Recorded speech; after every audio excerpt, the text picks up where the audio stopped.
প্রাণে বাঁচতে পুলিশ ফাঁড়িতে এসে আশ্রয় নেয় খুনে অভিযুক্ত। 2021 সালে রামনগর পুলিশ ফাঁড়ির অন্তর্গত দুর্গাচমোহনী ব্রিজ সংলগ্ন এলাকায় বিজয় দাস নামের যুবক খুন হয়েছিল। সেই মামলার অভিযুক্ত বিশাল ঋষি দাস কয়েক বছর জেলে থাকার পর জামিন পায়। সোমবার সে নিহত যুবকের মা সহ অন্যান্যদের মারধর করে এবং খুনের হুমকি দেয়।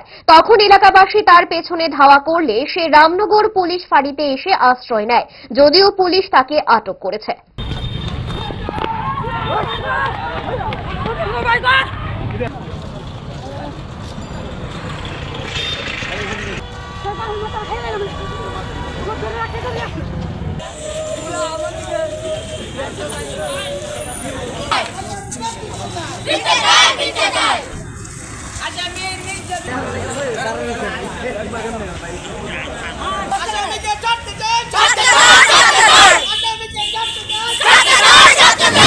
ঋষি দাস ঋষিপল্লী থেকে একটা ছেলে মদমত্ত অবস্থায় ঋষিপল্লী থেকে যায়।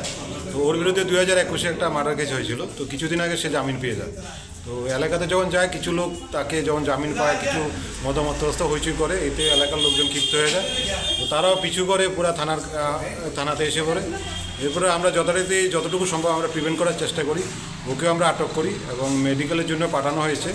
তো মেডিকেলের পরে পাতার ফর্মালিটি করে আমরা বাকি অ্যাকশন ওর বিরুদ্ধে নেওয়া হবে। আর বাকিটা এখন মোটামুটি কন্ট্রোল করা হয়েছে।